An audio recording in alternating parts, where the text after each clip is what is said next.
let me know when that's, Do you want to wait for like maybe 3 minutes after? I don't know.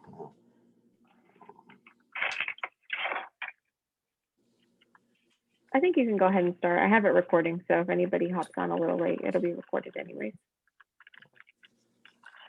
Okay, good evening there. Good Saturday evening. What we're going to do tonight is learn about stamping and how to keep stamping straight, how to keep it uniform.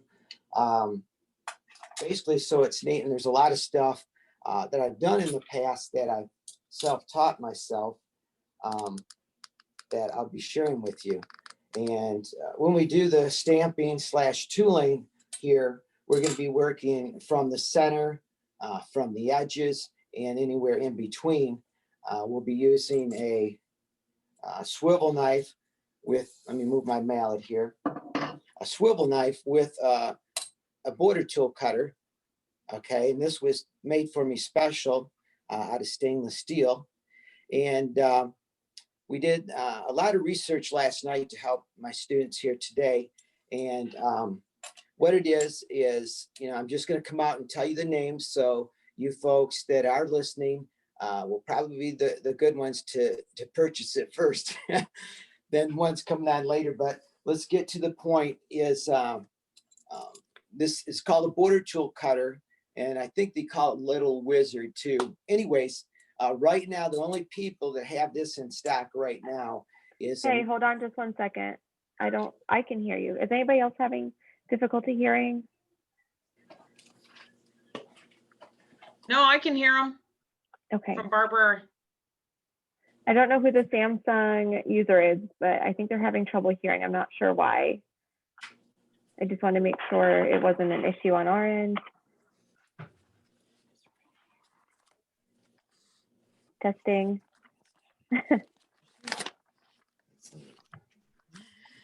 No, this is Barbara. I can hear you. Okay.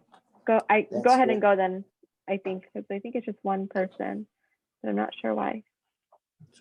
Okay. So anyways, let's get back and start here. What we're going to do is I left off where we're going to be doing some hand stamping, hand tooling from the edges, from the center, and anywhere in between. Did a lot of research last night. It's really important for the people that's watching my class right now. So whoever's watching my class right now, it'd be really wise to make some notes because it's limited in what's available. So first of all, what I'm talking about is this here. It's called a border tool cutter. And your swivel knife, I'll probably get up here close to be better. Your swivel knife is put in through there. I use a filigree blade that's really thin. You get a cleaner cut and it doesn't spread the leather out as much. So it's just, it does a much neater job when you do a border tool cutting. And then you'll see on the end, there's a set screw there that comes in and that secures the blade into the border tool cutter. Okay, so that was custom made for me. And back in the day, they had the tool called Little Wizard. And we spent quite a bit of time last night and we run across that Springfield Leather Company, okay? So whoever wants to take notes, I'll try to say that again. Springfield Leather Company, they're in, I believe, in Missouri. Springfield, Missouri. Anyways, decent company. Right now, they happen to have that in stock. Let me hold the catalog up so you folks, can everybody see that? All right. Down in the bottom. A little bit higher. Just a little bit. I can go ahead and make notes of this too, and I can post it into the group later if that's a little bit easier. That's made out of nylon. I mean, but the thing is, they have it in stock, and there's no one else right now that has that in stock that I know of from my research on the internet last night. Okay. The other thing is, I'm here to help you folks make it easy as possible from, buying your leather, your finishes, how the tools are, etc. In fact, this here, I need to just go ahead and demonstrate this. It's like I jump off track because so much going through my mind, but I want to, as I'm doing this, and we happen to be grabbing the tool that is about what I'm talking about, that I'm going to want you to get. This tool now, okay, this tool now is not made in the US. The only place it's made, believe it or not, is in the country of India. In India, which, what are you going to do? You got to have your tools, your equipment to do your job. But anyways, I got to do this from this direction. Just, we're still,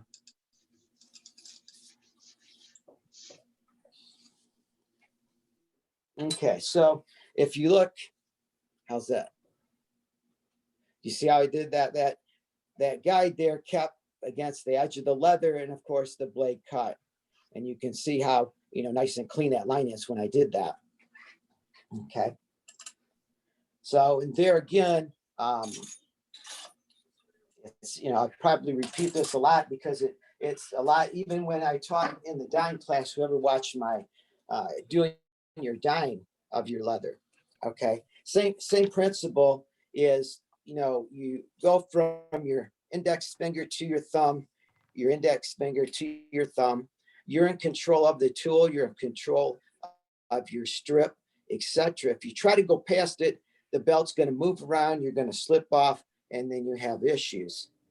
So here again, I'll be able to do it from this direction. Might not be quite as neat now. So you'll see. Can everybody see my hand? All right, and my finger. I'm going to come back. I'm up against the nylon over here, so there you go, from the thumb finger to the thumb like that. Okay. So that, that keeps it straight. Of course, I'm doing it backwards, from being right-handed. So I'm in a little bit there, but so I got to get into this here because there's a lot of, I get talking and go too fast, and I don't want to do that for you folks. So basically what it is, when you learn to do your leather work, you do your swivel knife and you do your beveling, then you do your shader, etc., etc.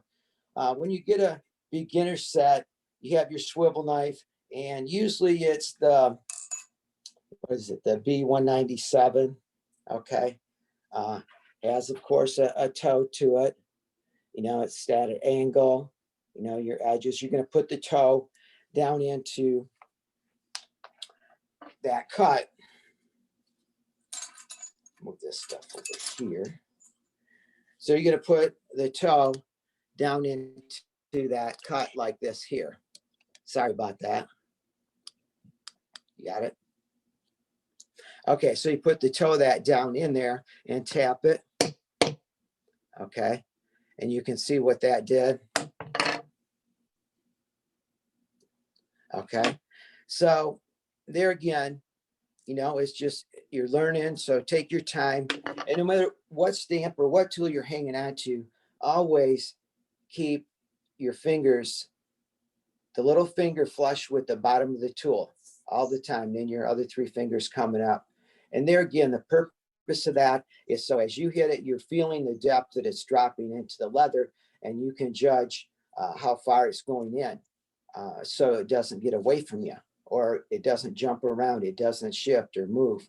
And there again, just like when we stamp, this is the same thing. When you bevel, you want to get down in there where at least you see darkness. And when you stamp and tool, you want to tool approximately half of the thickness.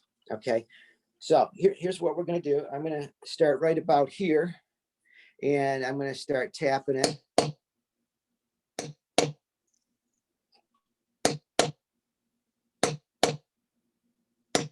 Very gentle.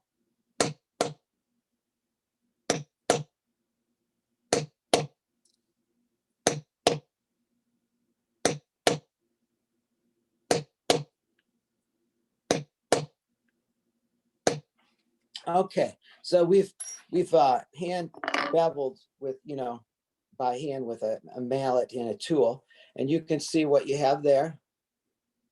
Everybody see that? Okay. Okay, so as you'll see, as you hit that, it's only like a 1/4 inch wide, the beveler. And so as you tap it and tap it neatly, and try to keep it the same depth, it's going to take time and patience to learn that. And of course, you'll notice now we have a little bump between each one. Why? Because it's hand done, and it's going to be inconsistent. It's going to pinch the leather and move. So what you have to do now is you take the same beveler, and you're going to come back and gently tap it and tap it and tap it.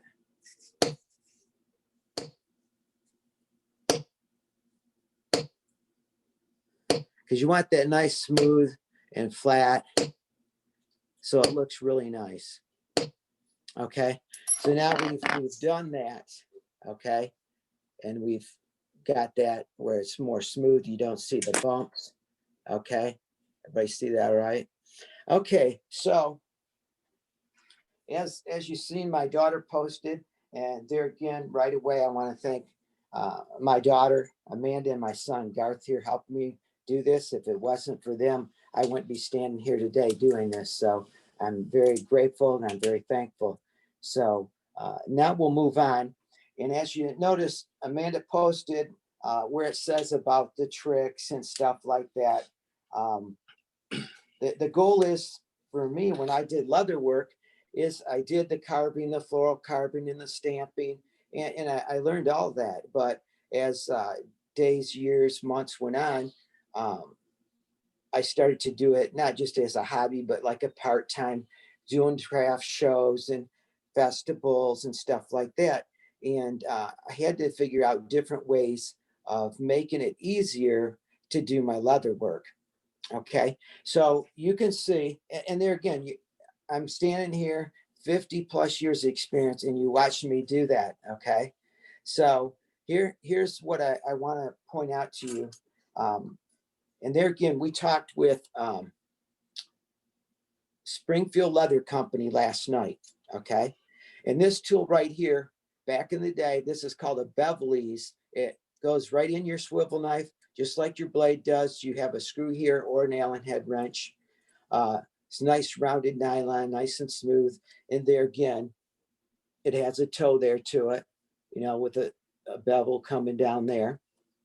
Now, the reason I stopped doing this is because of one is time, and two, it's just as good, if not even better than beveling. So example, you could take this tool and you could go down this in a matter of, let's say, I'll show you here in a second, let's say 6-8 inches. In a matter of 5 to 8 seconds, I've got that whole section beveled. Okay, so there again, we don't want to wet it a lot, just damp. Basically one swipe like that. Okay, and that's plenty. Otherwise, it's harder for you to do it. And I'm going to try to do it where you folks can see it, because really you should put it up. Can you see this here? Really, you should keep this up against an edge so it can't get away from you when doing this. Okay, on a straight edge. When you're dealing with, your purse or a handbag you're doing, or a clutch purse or a wallet, you got more control. Your whole hand is over that, where this is a narrow strip. Total different situation. So what you'll be doing is you'll be taking the toe of the beveler here, and you're going to set it in approximately the same angle as you do your beveling, like here. And what you'll do is push down very firmly, and just an inch maybe at a time like this, and keep doing that. And then you're going to swipe back and it's done. So I have to show you that way first, because I have to turn this the other way, being I'm right-handed. We're all learning this, so here I go. I'm going to take this. I'll try to get as close as I can. Get it in there and just gently.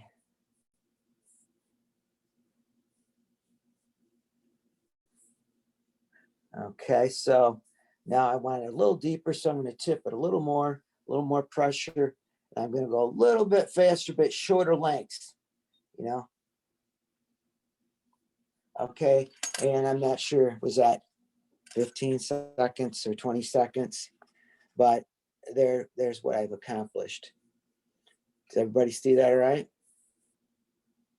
Okay, so anyways, what it is this particular tool, they have it manufactured in India, and it's going to be arriving. It has arrived on a boat at port, is what they told me last night, but it's going to be like the end of March, 1st of April before it's even going to be available.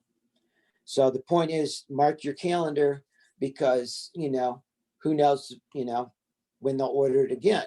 And certain companies don't even carry it, and some do. But when it comes to doing my leather work, when I do it for a living, this is what I went to, is using, they called it a Beverly's is what they called it. So you can see how much time I saved, how many times, again, grabbing your hand, your arm, your wrist, and tapping and tapping and tapping and tapping. And that's the point, is getting the same neatness and still getting the results in a shorter period of time. So let's see. At that point, does anybody got a question on that?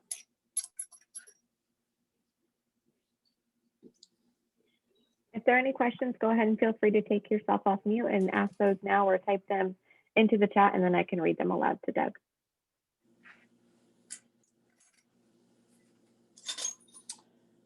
Okay, so on that note, what we'll do is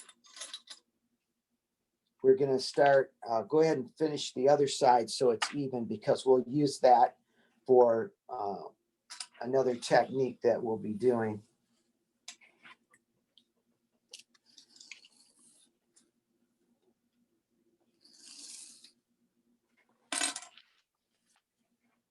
Okay, so I've cut a line, you know, a border about the same distance, because I'm going to come back here in a little bit after I bevel this to look the same on the other side.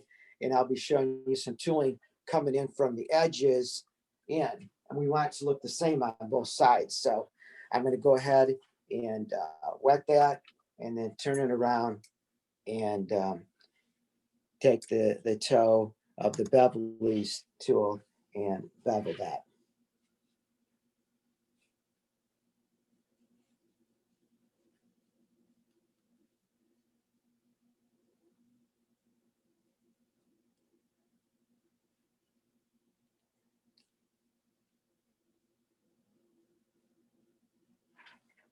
Okay, so now we have the other side is all done. So it looks the same on both sides for us. Okay, so we'll set that aside for now. And let's see, I think I'm going to use 1.25 inches on this. Okay. Like I said, I think of things as I go here. So here's something to learn from. This is not just about 50 years of stuff I taught, the stuff, the experience I went through. Back coming out of high school, I worked for Tandy Leather. Okay, and the goal is with Tandy Leather, of course, is about making money and so on and so forth. But when you go to tool a belt, whether it's 2 inches, 1.5 inches, 1.25, you should be cutting your belt strip anywhere from 1/8 inch to 1/16 under the size of your finished belt. The purpose for that is it's bound to stretch, it's bound to give, and then it's expanded. And so when you're done, you do have a 1.25 inch, a 1.5 inch belt. And that's the goal. Okay. So the thing is, if you don't do that, then your belt's going to be too big, and then your buckle is not going to fit. You're going to have to get another buckle. You'll have to get another buckle. The reason I'm saying it that way, that was the whole goal when I worked at Tandy. You know, the goal was it's about making money. Is you have a belt strip for 1.5 inches. They sell you a buckle along with it, with your belt. You go home, you tool it, you dye it, you go to put it together, and oops, the belt really isn't fitting through that buckle. Okay, so then you get to go back to Tandy or Springfield or whatever. I'm just using names. And it is what it is. I'm telling you what I know. And that way you get to come back and you buy another buckle, okay? A buckle / hardware is great margin of profit for big companies, okay? So belt strip, they might make $2 on, but the buckle that cost you, say, $2, it might have cost them 50 cents. So you come back and you buy another buckle, you can kind of justify the turnover and how much money they make by the belts being cut that way. So that's why it's better when you buy your piece of leather. And as you see in your notes, American Leather Direct, that's where you want to get your leather when it comes to tooling leather. And like you see there is you want to ask for Will. He's aware of people having this class today. So if you were to call him on Monday, Tuesday, he's going to be aware of it and he'll be able to take care of you. Very good man and awesome tooling leather when it comes to veg tan tooling leather. Okay, so that's important there when we were talking about cutting and making sure with your belt. So this is actually cut 1 1/8, not 1 1/4. So we'll be making a 1 1/4 belt when we're finished. Okay, but this one here, what we're going to do with this one, we're going to do a double line down the center, which I'm already showing you some stuff ahead of time. Okay, so I got to eyeball this for right now and get it set. I'll get back down here. Still learning this, folks. So what I want to do is I'm going to take, so people are aware, this is going to be your 407, the V407 Vayner. This one here, this was in my beginner set I got from my parents in 1970. So you can kind of see it's a little worn, but you take care of it and you can hand it down to the next generation. So anyways, I'm going to justify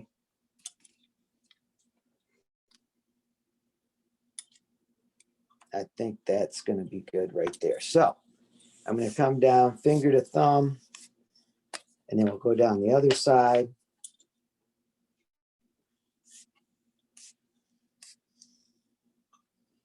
And I probably make it look very easy too. So now we have 2 lines to follow by. And so there again, we're going to take the V407. And as you can see, this here is a little bit dry. Okay, not too bad, but a little bit dry.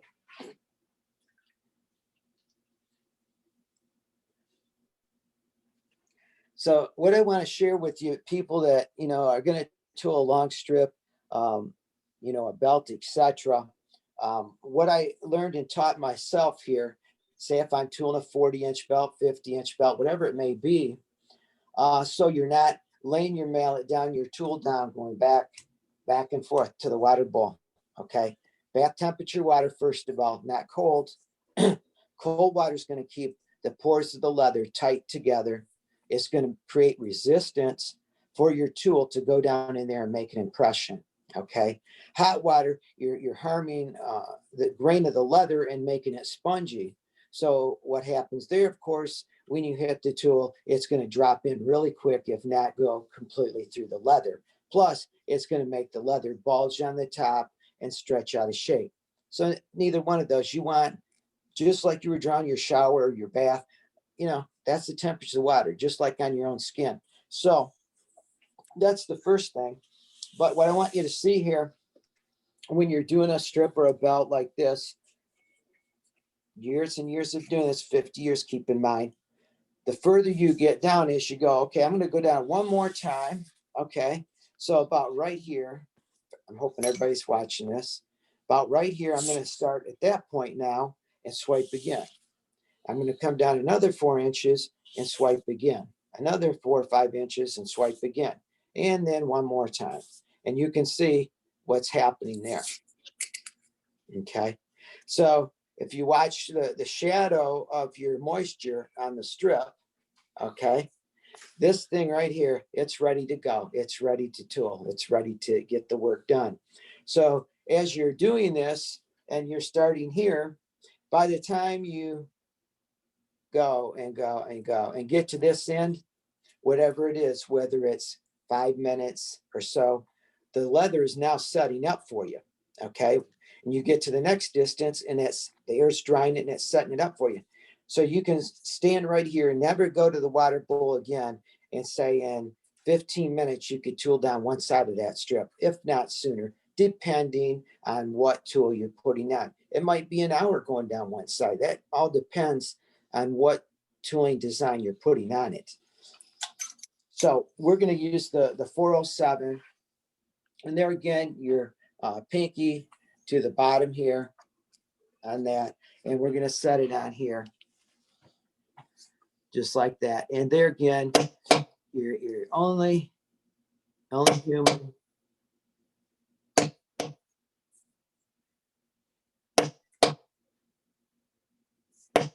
So you're going to hook just the very end of that, bring it down and hit it. What happened? Ooh. Sorry about that, folks.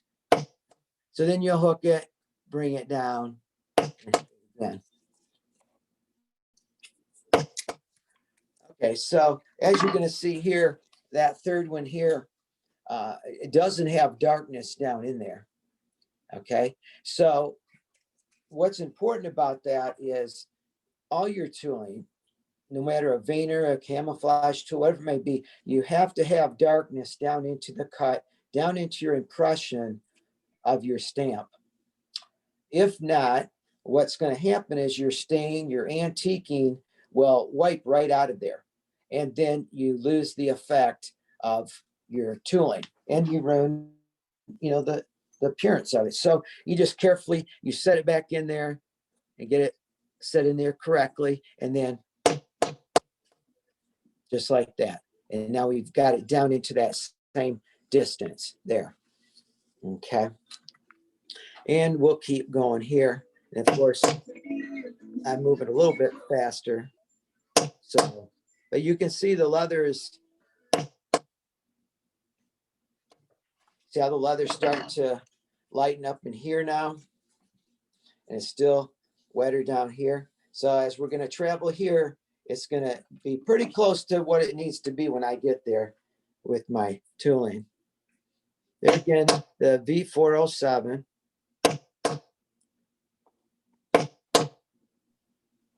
Could you share how heavy your mallet is by chance?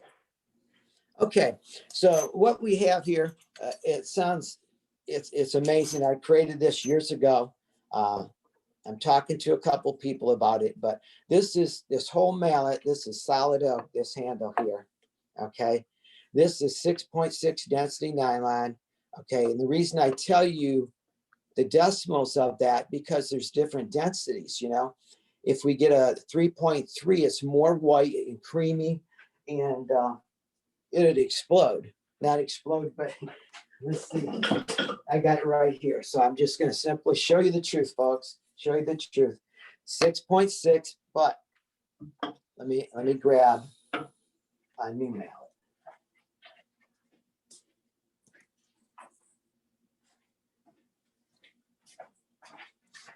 And there again, this is pretty much a new mallet. It has a smaller handle, okay? And this is, a longer handle with the nylon, 6.6.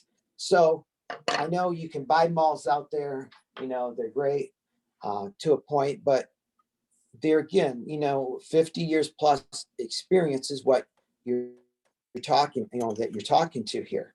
This whole thing, the piece of oak, the nylon, the screw in it is 8 ounces, 8 ounces.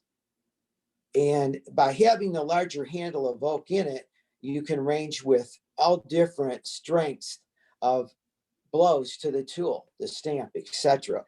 And of course, I haven't gotten that far because, we could talk for months, of course, with the knowledge I have. But so anyways, let's look at this now. This is 3.3 density nylon. and it has a little more whiteness to it, but look at the head of that. It's simply, you can see the color difference. Okay. And that's why, and there again, this is a brand new one here. Okay. And of course I cut it with a saw, and then this is sanded around here nicely. And it's black here because I rub, of course, we have our little tricks, our crafter, we rub it, make leather smooth and wrinkles and stuff like that. But anyways, there's what it looks like when it's brand new. Okay.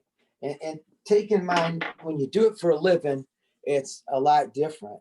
This one here is about 3 years old. Okay. But this thing here's probably had probably 1.5 million blows to it, if not 2 million blows to it. And that really sounds like a lot, but I'm going to give you an illustration a little bit later, so it's more understandable and you can relate and understand. So anyways, we can go to this now. If it's over here, or that one, I'll toss that one out. But it's right here. Okay, now this is this here is 11.1. So you have 3.3, 6.6, and 11.1 looks really close, a little more of a yellowish tint to it. Okay, and this is a harder, stronger nylon, but it's so brittle, you know, from harder nylon. When I swung, you can see what happened. I blew the side right out of it. And down here, you can see what's happening here. But so you don't use 11.1, you don't use 3.3, you use 6.6 density nylon. If I had the time and some help, I would be making those and selling those. But hang on a second. Can you look up in that catalog? Okay. What I seen last night looking because of this, until, you know, like I said, I'm pretty much retired, but on my heart, I want to help people. I want them to be able to do their work and do it nicely. You know, it's basically a ministry for me to help people do their leather work and do it right and not ruin a good piece of leather. Can you speak on how they compare to the Tandy yellow mallet? Okay, that is like in between the yellow one, and that's kind of what I'm looking in this. You have to bear with me. That one there is similar to the 6.6 and the 3.3. So it's like right in between there. It'll work good for anybody that's a crafter. I would suggest, you know, it kind of frustrates me because I want to look this up quick. I just had it last night, so I know it's in there.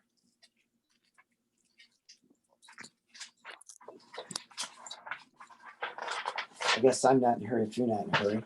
I just want you to do it right, and that's the whole goal. Because at the same time, I can give you a stock number, which is going to make it easier for you.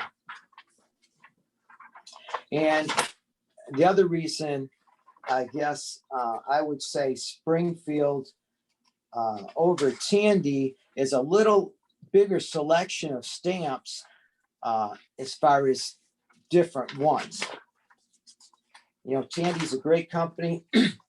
I said 1970, I started my leather work, and then I worked for them in my teenage years. Boy, it's got to be right in here.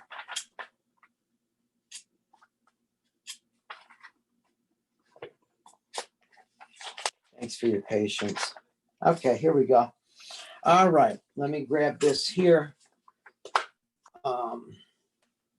And there again, we have here's the thing is you have Craftmaster here. Okay, it's I guess the best thing I can say to you, if you want quality in the yellow, I mean, it's a good mallet. It really is for a crafter. But make sure you have the Garland premium mallet, because it's going to be all domestically made. It's maintained as far as when it's made, that it's done correctly and the right type of nylon, how it's assembled. And there again, a hardwood handle. This here, more than likely, China made, with an off brand. It's probably got pine wood in there. You're going to have a chance of cracking the handle. So yeah, Garland American made poly mallets is what it's called. And I would suggest a 9-ounce or a 14-ounce mallet for you to use. Okay.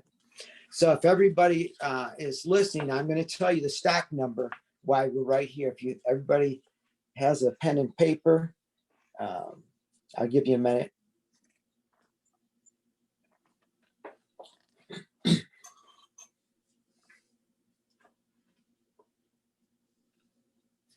Okay, so what we have here, the 9-ounce weight poly mallet by Garland, the stock number is going to be 36-15003. That's 36-15003. I would say anybody to start out with, that's a great weight hammer to start out with, or mallet to start doing your leather work with. If you get into doing some of the bigger tools where you're going to start grabbing your 3D stamps, then you want to step it up to 14 ounces. And the number will be on that is 36-15004. That's 36-15004. I'll get that Okay. added this week to your supply list too. I think that might be helpful. Because doing this 50 years, there's all different avenues and places where you get things, and that's something I've had to learn on my own. And so we might be jumping from this company to that company, but the point of it is what's going to give you the best deal for your money, and that is going to work properly.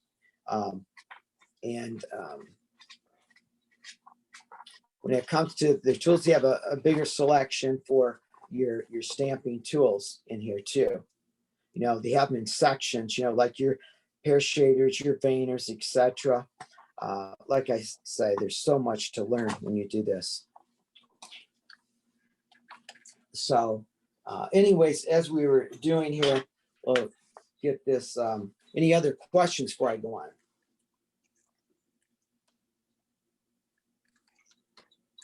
Are we good to go? I think so. All right, so we'll get back at putting the 407 in, and it's a little tough, so we're going to wet that down a little bit.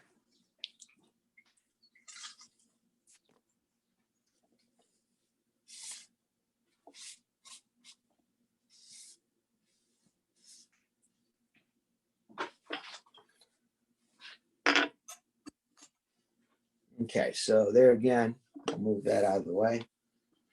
Set that back in there.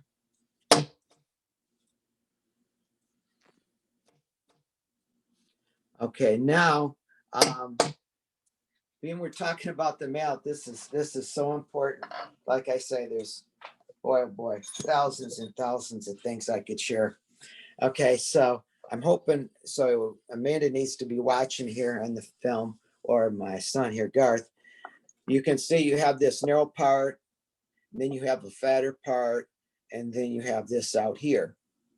So what I do a lot of times is don't hold up here as much, because you use a lot of your wrist and you wear on your wrist. Okay.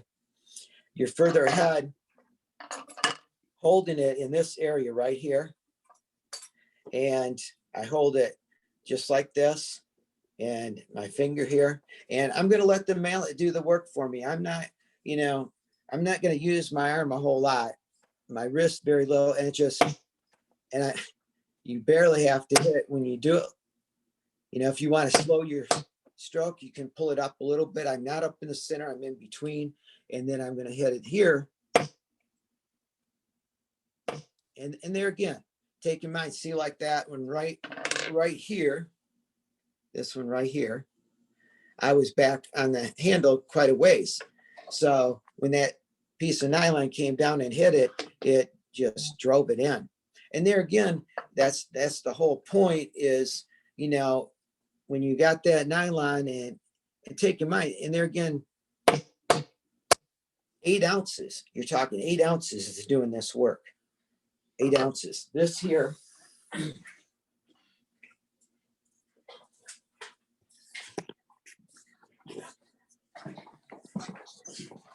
this here is 20 ounces. Can everybody see this? Okay, this is 20 ounces. Beautiful, beautiful mallet. Okay. It's not doing it. It's not for someone that's serious about doing stamping and tooling, because there's, you know, even if you go to a 16 ounce, 1 pound, that 1 pound is twice the weight of this right here. And you can see the height of that handle. Can you see the top of that or not? How about that? So you can see you have this much more handle, and you got 8 ounces here, and you got 20 ounces here. You know, it's a great tool for some people, you know, but for myself and the wear on the wrist, yeah, it's comfortable, it's smooth. This is slick. Okay. This year you have a better grip on it. And I used this about 1 month, and I said, nope, that is not going to work for Douglas Monroe. So, and that was like right around $100 because I had it made a little bit longer in the handle. So anyways, not cutting nobody else's stuff down, but that's simply from my knowledge, the years of doing it. When I do my work, I'm going to be able to do it with ease, you know? Okay, so this is really, really cool. This next part I'm going to share with you, because years ago, I had a superintendent for a school district, older gentleman, really nice, ended up being really good friends, went to national world competitions with him. It was a great relationship as far as friendship goes. When he came to me in my leather shop in Flint, he came into the shop, he had 23 years of doing leather work. Excuse me, 23 years, okay? And there again, I was self-taught. I had to learn everything on my own. I taught myself everything. And sometimes you ruin a lot of things, of course, doing it that way, but it's learn from your mistakes is the best way, I guess. So he didn't know about this, and I'm more than happy to share it with him, as well as more than happy to share it with anybody out there, because that's what this is about, is to help you here. So what you're going to do is, you know, I got a 12-inch Helix T-square Hobby Lobby. I don't know. It's got to be under $10. Anyway, so what you'll do is grab yourself a modeling tool, okay? And then what you'll do is, so you can do it, I mean, whoops, we got to come in here. How's this here? All right, great. Excuse me. So as I always taught everybody else years ago, because 50 years, here's the trick to it. You're going to put your modeling tool at the end of the veiner, slide your T-square up to it, go to the top and put a dot. You're going to go down 3, slide it up, go to the top and put a dot. 3, slide it up and put a dot. And continue.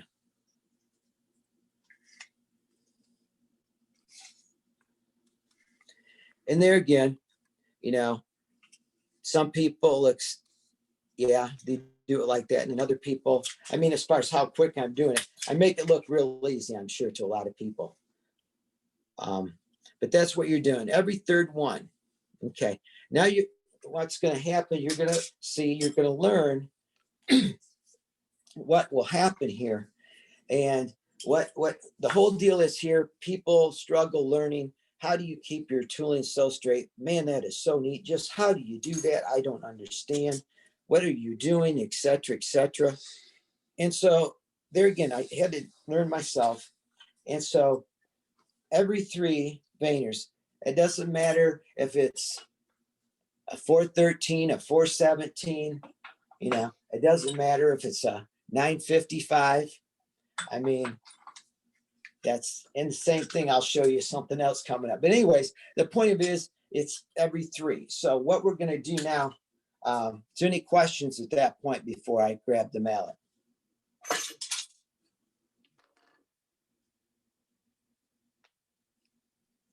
Okay.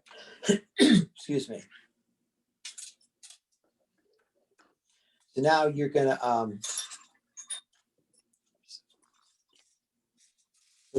grab your tool, the 407, and at each one of those marks or dots from your modeling tool, you're gonna connect them, one on each side.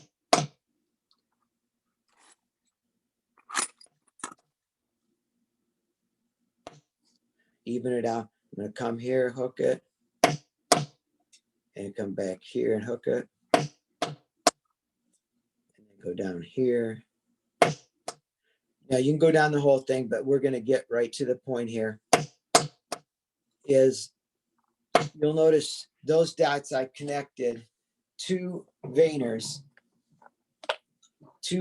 every time. Okay. So now when you're done with that, I'll hold this. I'm thinking you're going to see this. So when you're done doing that, you can see how accurate, when that comes in, each end of that veiner is going to hit the other veiner, just like that. Okay. And so when you do that, you bring it in.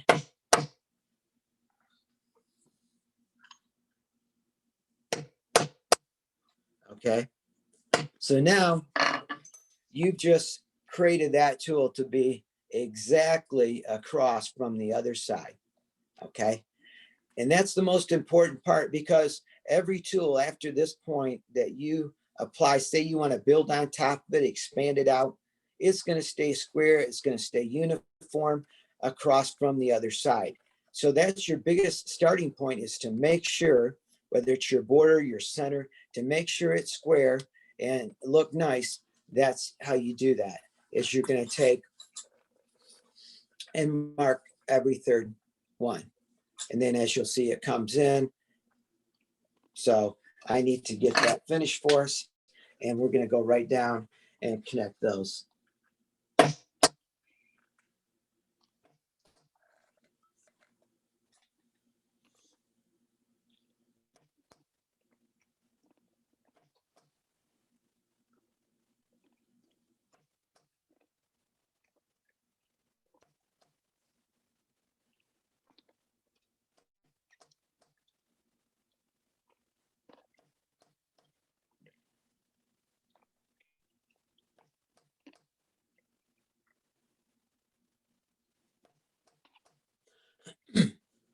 And go back and just make sure everything's nice and even. And again, I'm very picky, as you'll see right here. That side of this veiner right here needs to be tapped just gently and bring it down so it looks the same as the other side. So this right here, I'm going to set the tool back in here now. And so we can make it look uniform. And you tap that just like that. So it's all the same depth. It's all even, and that's important for your stain when you apply it. Antiquing, of course, which is I use Angelus Antique is what I use, and the only kind of antique. There again, you can see I'm seeing some whiteness there. It's dark here. That's the giveaway. When you see some whiteness or lightness to it, you know you didn't hit it deep enough in that area. So you're gonna tip it and tap it there. Okay, and then there again, you hook both sides.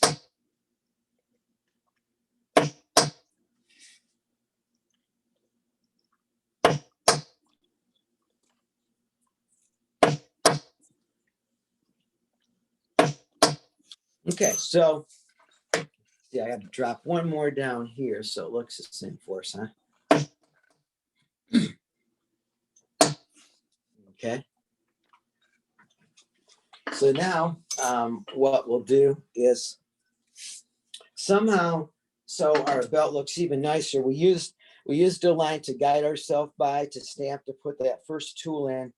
Okay, so we need to think here, excuse me, and try to figure out a tool that might fit that size, that will look nice, that will, you know, cover that up. And I use this in a lot of different techniques. I'm thinking of this. I gotta hang on here a second.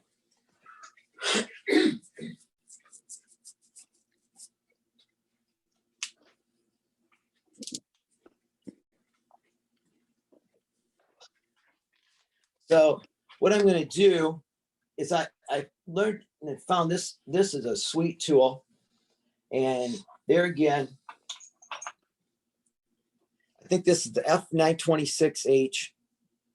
Maker is Crafted Japan. It's bought from Springfield Leather. And what I like about it, it has a little bigger handle, not just a grip.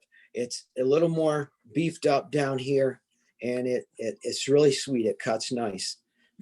So what we're going to do, we're going to take the line away. So people, you know, going to say, wow, how'd you do that? So nice and straight. So we're going to take it and set it. And this is something that it's really self-taught for everybody. So I'm going to try to do this as slow as I can. So if you can see that, okay, and how close do I need to come on that? See, when the tool goes down, you're going to stay just, I mean, a shadow above, and then you're going to drop the tool. And it cuts the line completely off. See, the problem is if you set it on the line and you hit it, it's going to come in too far and push up. I'm setting just above it.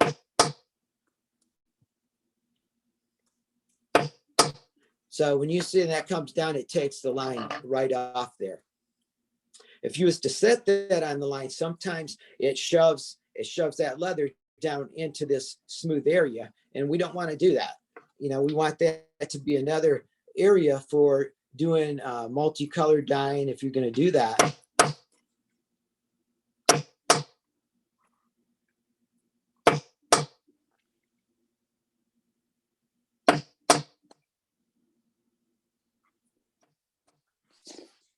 And it's getting dry, I can see here. Any questions while I'm going here? Yeah, could you tell me what tool number that you're using currently? Absolutely. That is F is in Frank, 926, H is in Harold.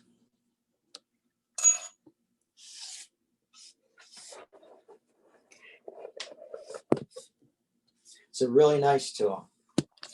Okay, so it's a little wet down on this end too much.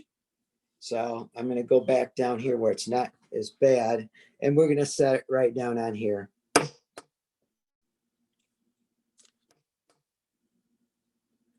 And there again, I make it look very, very easy. And so people that are starting, I don't want to get you disappointed and say, man, he made it look so easy. That's not the point. The point is you got to look at 50 years. So it just tells you what old fart I am. See there, I got in a bit too close. See the difference? But you're only doing it by hand. That one right there that I last put in, it's pinched in, it's narrower. There's going to be less area for doing your multicolor dyeing.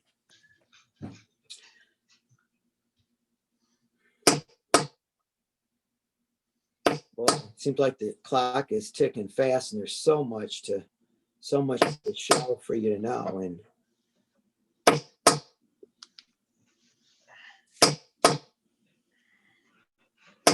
any other questions?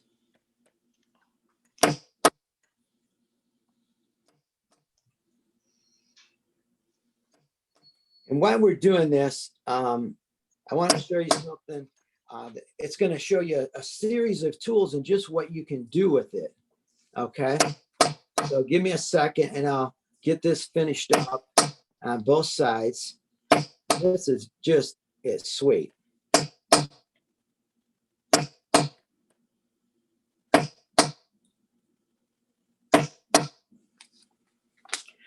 So if you don't mind, I'm gonna get into some, just start hitting it, I guess.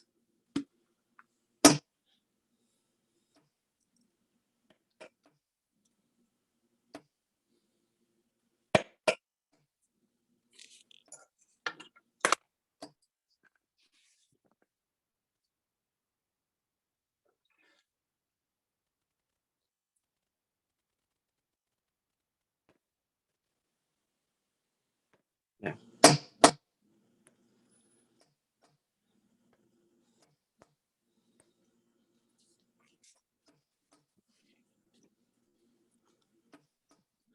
Okay, so here we have that all done now. So we've done the 407 down the line. We've made the technique. You're taking notes here where you're taking your T-square modeling tool. It's every third one, 2 on each dot. Drop the third one, and you keep everything uniform. So now we have the issue. The line is showing. I'm now taking the F926H and taking the line off. Okay, and right there, is an example with that. So, so from there you can do many things, but boy, oh boy, I cannot believe how the clock is ticking. But I just want to show you something really neat, that just how broad that tool can work for you in many different ways. Okay, hang on a second.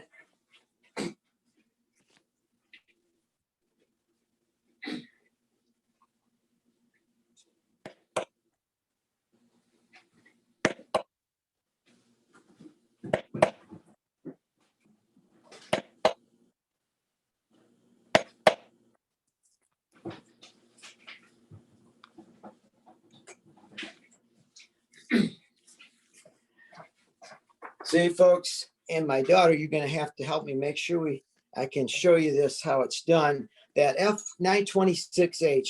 So let's watch this closely. Is I've taken and drawn an inner dimension. I'm going to slide this right in here for us here. Okay. I've drawn a dimension here. And so to take the line off, I took that tool and set it right on that line and took the line right off that by using that tool. So now I've created an outer edge here. So down the road, we're going to dye this a different color. Okay, so now we're doing all different types of scene. I am myself. And there again, I feel like a like a little teenager just starting doing this, because it's stuff you're going to be using 3D stamps. This is my double buck, where your buck's coming into the woods, leaving the woods, and you're going to be, the other tool you'll be grabbing, pencil and paper. It's F916.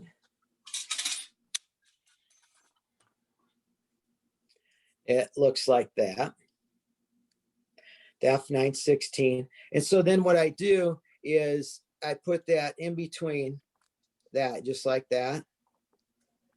And then I tip it and hit it like this and like this. So I take away the look of that tool. Down in here, you can see what I've done, a steady one height of grass here coming into a raising hill into this 3D stamp, and then coming out to here. Okay, so I'm just gonna, and I know the clock's ticking. Can you confirm we, what you used to draw the oval? Sure. This right here, you could, cut your own shape. This is what I used here. And, you just lay it down on there. And when you do that, try to make sure it looks the same, center it the best you can by, you're doing this by hand. And then you're going to draw around that with your modeling tool. And that creates a contained area. Let me see. Okay. So there's that. Okay, so here's another one that was like before that stage. Okay, you don't mind if I run over, right? I'm okay with that. All right, hopefully they are too. So here it is beforehand. Okay, and if you don't mind, I could probably take a piece of scrap and show them this little trick real quick. And I think it would be very helpful to them.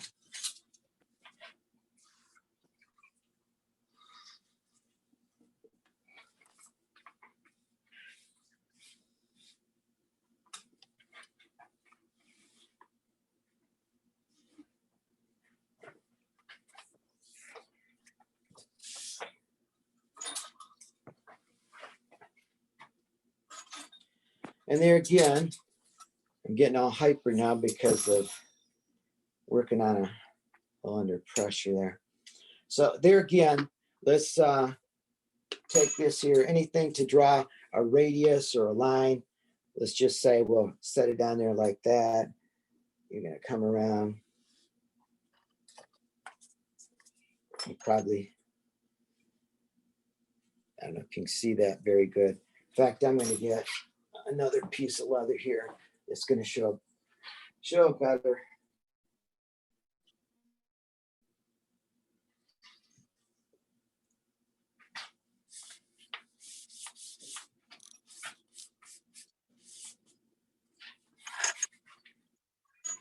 Okay, so let's draw.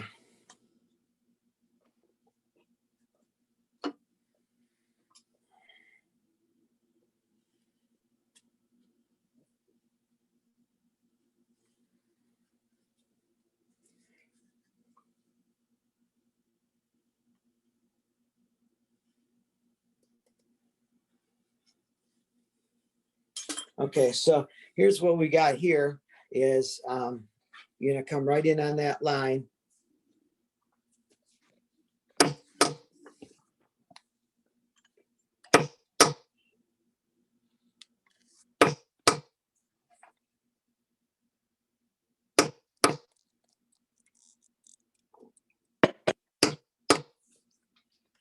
Getting really close to the edge, so I'm gonna lighten up. I'm gonna swing a little bit here, kind of baby tap it. So I still get the same depth and I got into that corner. Nice. And I'm gonna come up here again and just really gently. You see, I tipped it, bring it back, tip it, and I'm gonna tap it straight up and down. So I got darkness in there and I'm really close to the edge. If that leather was too wet, it would bulge right out. So that's very crucial. So, so what I want you to be aware of here, I'm gonna go back here so you can see this, is what we're gonna do. You're gonna see, let me show you here. This is what we've done that you're seeing up here. And what we wanna do to get this effect, we wanna eliminate the view of this here. So what we're gonna do now, there again, F is in Frank, 916, F 916. So what you do is, or what I did is take your pinky, put that point right up into your pinky so you can feel where the tip of it is. That's very important. So you know how straight it's setting. Just like that. Can you see that all right? All right. Okay, so what we've done is we've taken away any inconsistency of the connection of the first tool. So now at this point, we're going to take the same tool, you're going to take it and set it at this angle right here. And there's an angle you can see, maybe it's flat on the very bottom, it tips at an angle there, and that side has an angle there. So I'm now going to take it and turn it at an angle, and I'm going to go right down the other side over top of the other one.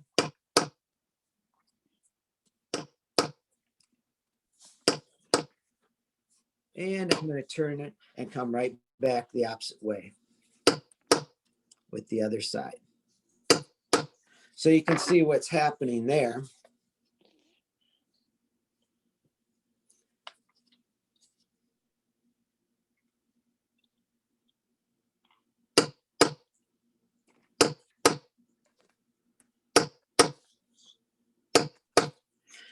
Okay, so now we're at this point here.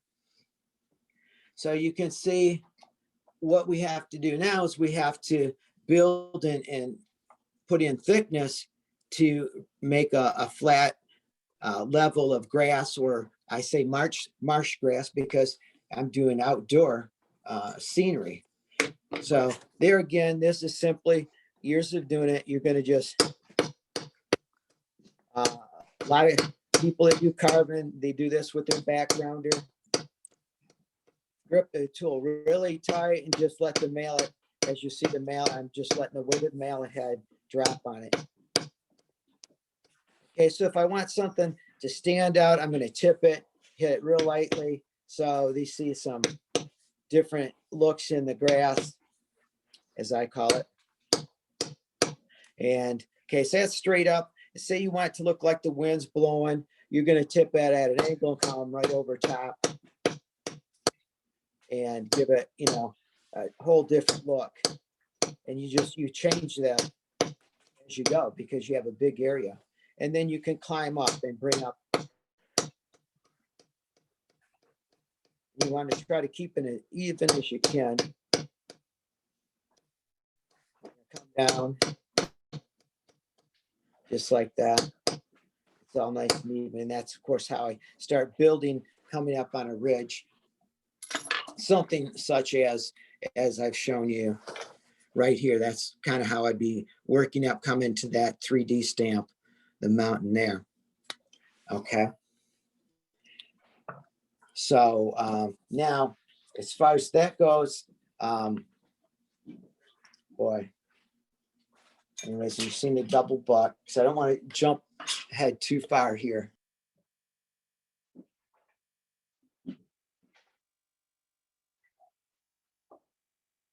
Okay, so anyways, I want to show you the end results, and this is, you know, all about, you know, doing the dyeing class later. I mean, we did, I think 3 or 4 weeks, I think, Amanda, is what we did. But I want to show you quickly, I'll show you one more tool that you can put in here. You could grab the 916 and you can put it right here if you want. There's, you know, many options. I could do 3 or 4 more designs easy, but we're winding down on the end, and here's the end results. This is the end results. And so this one was a beer scene that I've done, okay, with a cabin. Let's see, did I bring that back here?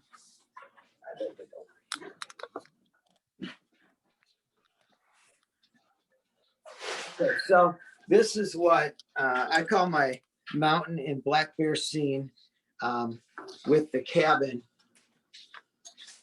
Can everybody see that all right?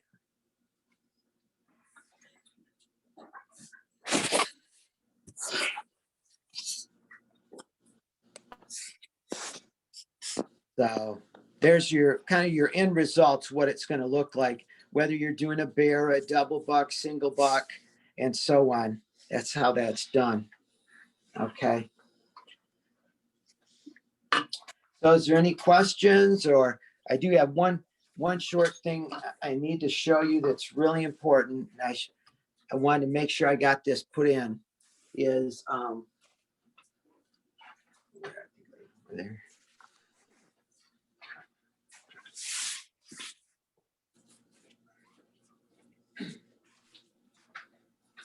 While Doug's doing that, I'll go ahead and share a little more info on the holster class.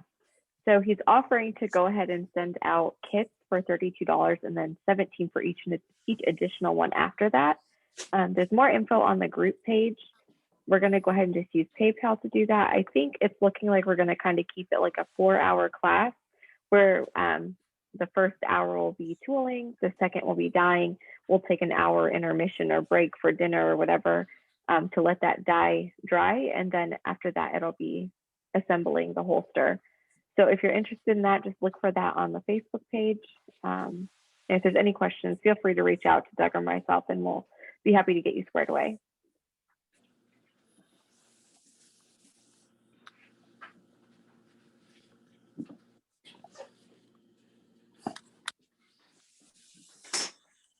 Okay, so what I want to explain to you here is sometimes it's not always best to find the cheapest leather, or sometimes it's not even the cheapest leather. It's where you buy your leather. Okay. There again, you have your sheet on your page there of where I buy from. Okay. There again, I strongly suggest getting your tooling leather, your veg tan tooling leather from American Leather Direct. And you're able to see how you wet it, you can tool it, you can dye it, of course, you see now. But here's an example. And there again, I'm just coming out, we're talking honesty here. This is going to be what you're going to be seeing next is some veg tan leather that has come from Hide House. Okay. Great fella, great guy out there. His name's Roger. Very nice man. When it comes to buying your leather, folks, you don't buy veg tan leather there because of where it's tanned, what the finish is, where the leather comes from. A good portion of the leather comes from South America and areas like that, Brazil. And what you have is you have leather that when you wet it,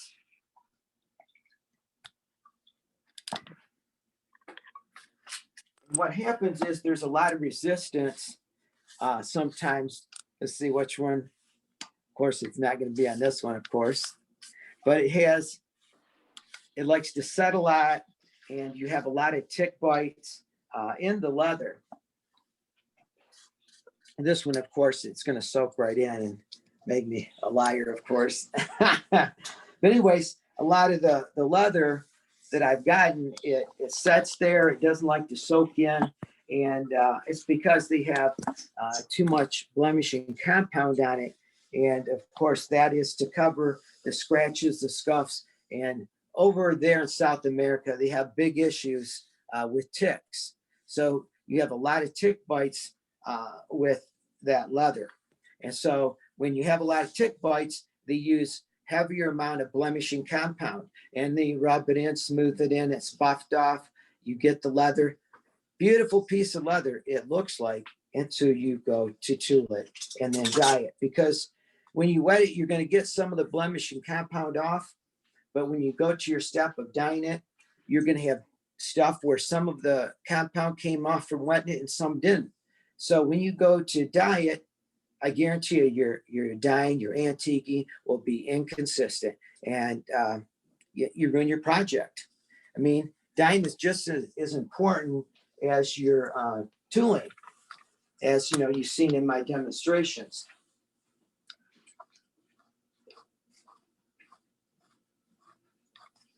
Let's see, I want to double check this. All right.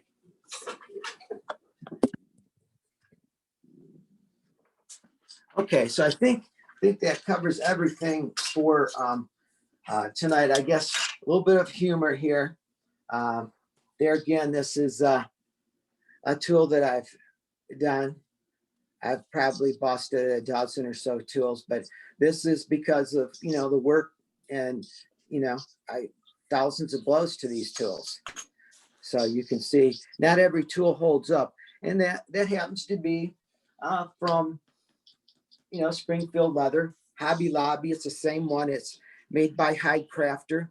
It's a good tool for people that do craft and general stamping. But, you know, when you do belts like I do and, you know, 10 of them, you know, 12 of them, it's not going to hold up. So I keep on hand, you know, 6 or 7 of them, because in just a period of time, that's what happens.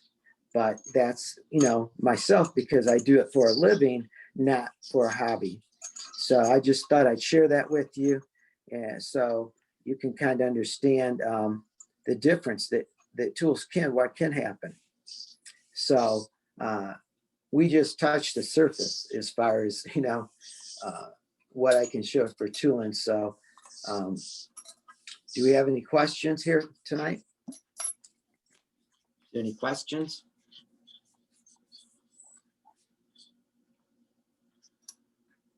I guess everybody's okay with what we've done, I guess. I wish Zoom would let me know when people were typing so I could be like, no, someone's typing, but it doesn't tell me anything till it actually pops up.